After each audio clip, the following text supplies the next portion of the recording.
આ સાથે સમાચાર સામે આવી રહ્યા છે। આણંદથી સમાચાર સામે આવી રહ્યા છે, જેમાં આણંદમાં એસટી બસમાં ઘેટા બકરાની જેમ મુસાફરી કરવા માટે લોકો મજબૂર બન્યા છે અને તેના સીધા દ્રશ્યો સામે આવ્યા છે।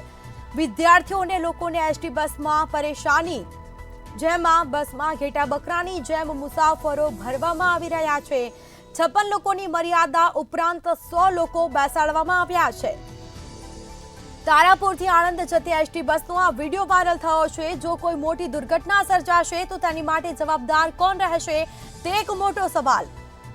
જેના કારણે એસટી બસમાં મર્યાદા ઉપરાંત વધુ લોકોને બેસાડવામાં આવી રહ્યા છે। 56 લોકોની મર્યાદા છે, પરંતુ 100 લોકોને બેસાડવામાં આવ્યા છે। તો તારાપુરથી આણંદ જતી એસટી બસનો આ વિડીયો પણ વાયરલ થયો છે। તો અવારનવાર એસટી તંત્રને રજૂઆત કરવા છતાં પણ એસટી તંત્ર નવી બસ મૂકતી નથી। તંત્ર દ્વારા કોઈ નવી બસ મૂકવામાં આવતી નથી। વિદ્યાર્થી દ્વારા જ આ વિડીયો છે તેને ઉતારવામાં આવ્યો છે અને સોશિયલ મીડિયામાં વિડીયો વાયરલ થઈ રહ્યો છે।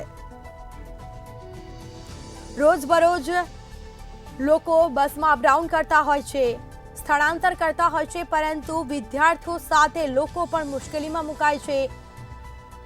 વિદ્યાર્થીઓ કોલેજમાં અભ્યાસ કરે છે અને રોજ આવી જ રીતે મુસાફરી કરે છે। વિદ્યાર્થીઓ રોજ આવી રીતે જ વિદ્યાર્થીઓ પરેશાન થાય છે।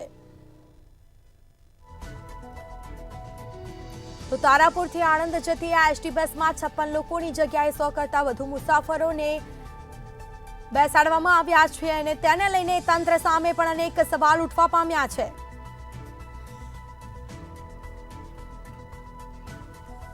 તો વધુ વિગતો સાથે સંવાદદાતા સપન પટેલ ફોન લાઈન પર જોડાઈ ગયા છે। જી, આણંદ એસટી બસનો આ વિડીયો વાયરલ થયો છે। ઘેટા બકરાની જેમ લોકોને એસટી બસમાં ભરવામાં આવી રહ્યા છે અને જો કોઈ મોટી દુર્ઘટના સર્જાશે તો તેની માટે જવાબદાર કોણ રહેશે?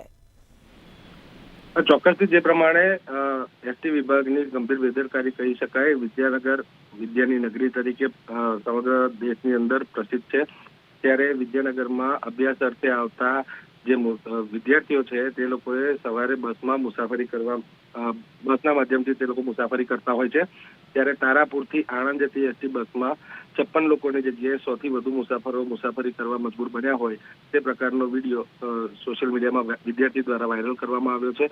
હાલ જો વાત કરવામાં આવે તો જે એસટી વિભાગ છે તેને અવારનવાર રજૂઆત કરી હોવાની પણ માહિતી સામે આવી રહી છે, પરંતુ તે લોકો દ્વારા બીજી બસ મૂકવામાં ના આવી હોવાના કારણે વિદ્યાર્થીઓએ આ પ્રકારે મુસાફરી કરવા મજબૂર બની રહ્યા છે।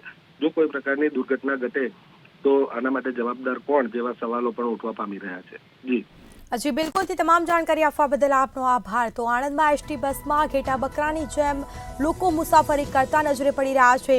લોકો મુશ્કેલીમાં મુકાય છે, પરંતુ તંત્ર દ્વારા અત્યાર સુધી એસટી બસ નવી મૂકવામાં આવી નથી અને જો કોઈ મોટી દુર્ઘટના સર્જાશે તો તેની માટે જવાબદાર કોણ, તે એક મોટો સવાલ।